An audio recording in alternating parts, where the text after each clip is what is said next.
Primero, bueno, agradecer a Juli por invitarnos. Yo hace muchísimos años que no venía a la Feria del Libro de Autor. Creo que la última vez habrá sido 10 años o más, tal vez.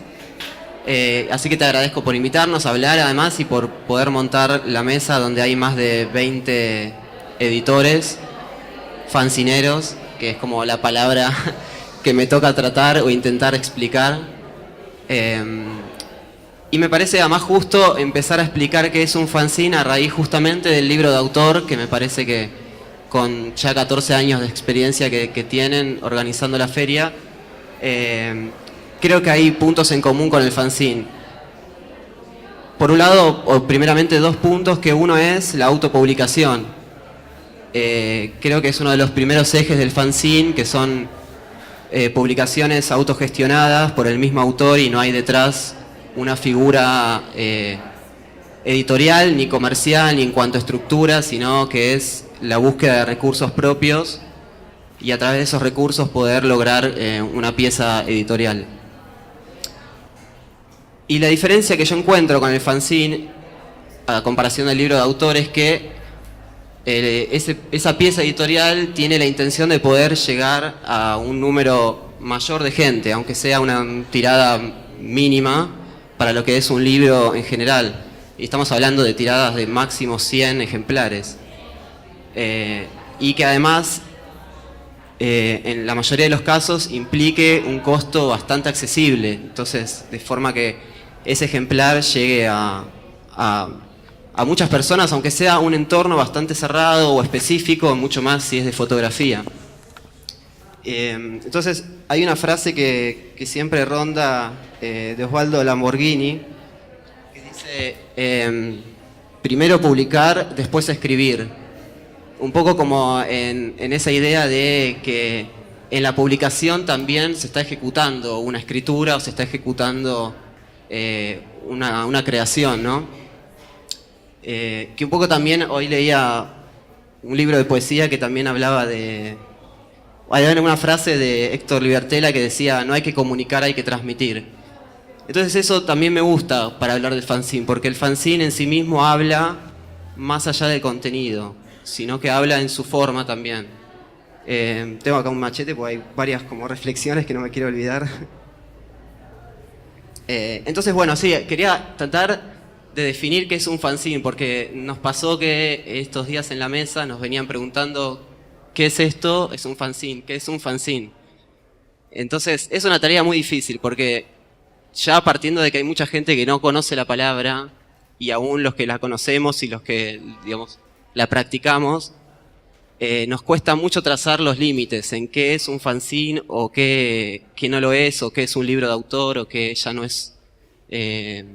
no se sabe qué es. En el caso, por ejemplo, hoy Euge me mostraba unas publicaciones del Estudio Madalena de Sao Paulo, y en cuanto a su forma o su manufactura, que también es una palabra que se le robé a Euge últimamente, podría decirse que es una gran editorial que está detrás. Además de ser una editorial, es un proyecto de un espacio mismo, de galería y centros de estudio. Pero en cuanto a su manufactura y su, digamos, costos de producción y su alcance, podría estar a la par de ser cualquier libro, pero uno lo ve y tiene una forma de fanzine. Entonces es muy difícil trazar los límites hoy en día. Me parece que el fanzine trae consigo como esa forma tradicional que era la fotocopia, ¿no? Que era como el recurso económico que cualquier editor que quería hacer algo por fuera de los circuitos comerciales y masivos, el único medio de impresión o accesible que se encontraba era la fotocopia. Entonces, lo que está resultando desde los últimos años es un cambio muy grande de recursos y de posibilidades. Y esas posibilidades, yo digo, creo que van más allá de los recursos económicos. Me gusta pensar que también tiene que ver con la amplitud de libertades que hay a la hora de editar, porque otro de los aspectos que me gusta pensar del fanzine es que uno publica contenidos que son alternativos. Es decir, no son los autores ya consagrados, no es un contenido que pueda tener un interés popular o masivo, no estamos hablando de temas que puedan conmover o que puedan ser de interés. No, pero digo, no, o sea, conmover a un sentido masivo me refiero. O que puedan generar un interés político o social, ¿no? Entonces lo que van a ver, por ejemplo, en la mesa nuestra es muchas publicaciones que hablan de su vida cotidiana.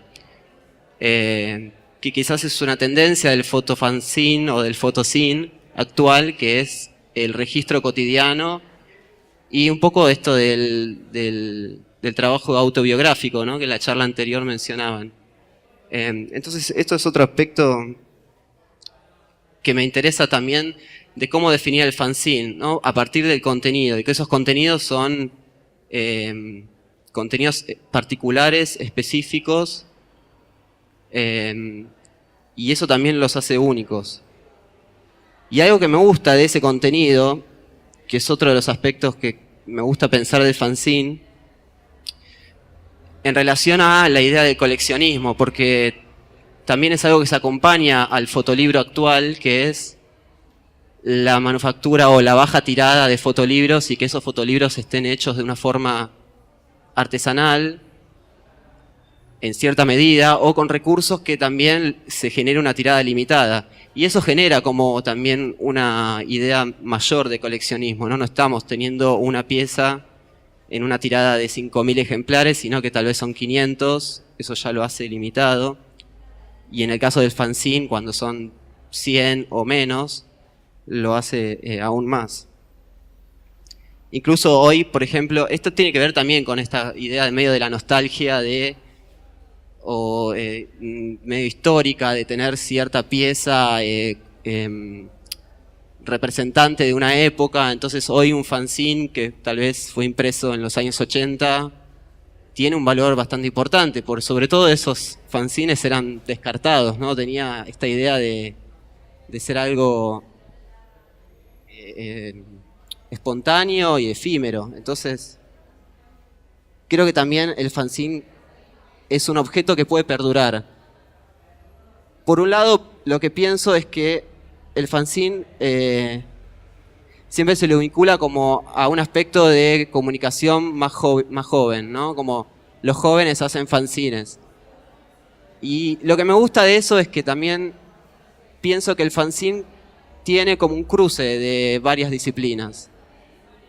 Creo que desde sus orígenes, y eso es algo que me interesa, es decir, no es tan cerrado o tan hermético como puede ser la idea tradicional de publicar fotografías, ¿no? Y creo que en comparado con, o lo que se puede ver con el fotolibro actual, creo que la idea editorial tradicional de la fotografía está muy vinculada a cuando la fotografía tenía ese afán de considerarse arte, entonces tenía que estar en un libro con un papel ilustración, con un borde blanco, ¿no? Como con una estética aséptica y sin ningún tipo de anclaje temporal, ¿no? Como si fuese como una obra en una pieza editorial. Entonces hay como algo que me gusta pensar, que es, si uno está mirando fotos en un libro o está mirando un libro con imágenes. Como ni siquiera quiero mencionar fotos, ¿no? Simplemente está viendo un libro con imágenes. Yo creo que lo que veo en los fotolibros que más me gustan es cuando no podría distinguir si es una foto o es una imagen y prefiero pensarla como una imagen.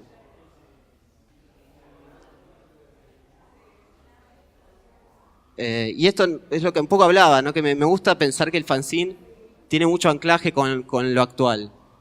Que me parece que es algo que hay un cruce entre el texto, el diseño, la moda, la fotografía, la poesía. No hay como una idea de libertad mucho mayor que cuando uno emprende un tipo de publicación particular y específica, ¿no? Como ser, bueno, somos una editorial de fotografía, buscamos fotógrafos, y sobre todo cuando implica tener como una publicación a gran escala, ¿no? Como con los costos que implica, la estructura que implica, y seguramente es más fácil llegar a contener autores que puedan venderse y que puedan como difundirse mejor.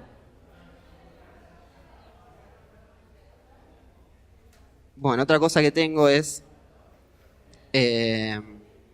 un poco lo que mencionaba antes, ¿no? Como esta idea de experimentación que tiene el fanzine. Entonces, justamente al no tener la obligación de respetar quizás la obra de un autor ya consagrado y definido, ¿no? Como los autores, los fotógrafos que ya exponen y que tienen su obra como muy clara y definida en cómo presentarse, eso también implica un límite para el editor. Entonces, yo estoy un poco más, como más a favor de Roberto Calazo, que es un editor que habla como del editor como autor, ¿no? Entonces, yo soy fotógrafo, pero estoy cada vez tratando de ser menos fotógrafo y más editor. Y eso es algo que me interesa en el fanzine, porque me parece que existe esa libertad, al no anclarse en un fotógrafo que tiene una obra ya tan compuesta, poder expandirse mucho más en la edición, ¿no? Y generar un libro que es un objeto. Y el libro como objeto coleccionable, ¿no? Que es lo que veo que pasa en el fanzine y lo que pasa en el fotolibro actual. Por eso ahí es donde digo que los límites es como que están muy difusos. ¿Y querés contar lo que nos dijo la señora hoy?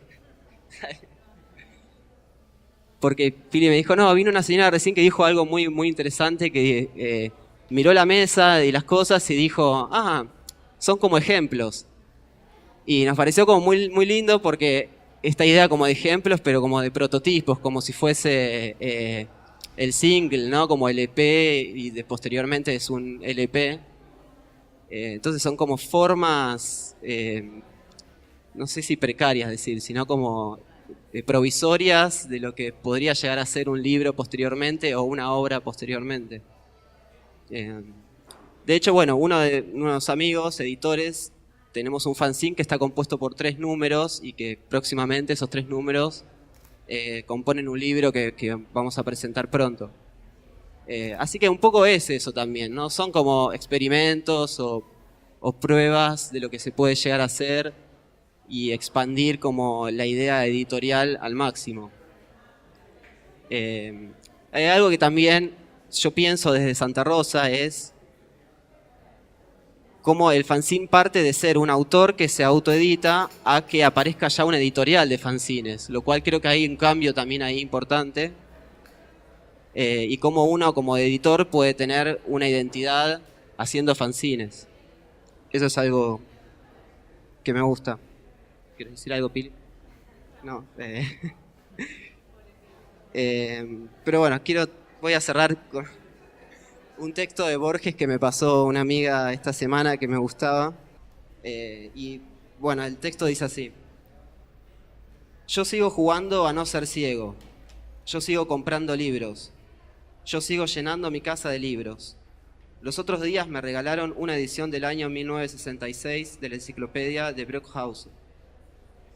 Yo sentí la presencia de ese libro en mi casa, la sentí como una suerte de felicidad. Ahí estaban los 20 y tantos volúmenes con una letra gótica que no puedo leer, con mapas y grabados que ya no puedo ver. Y sin embargo el libro estaba ahí. Yo sentía como una gravitación amistosa del libro. Pienso que el libro es una de las posibilidades de felicidad que tenemos los hombres.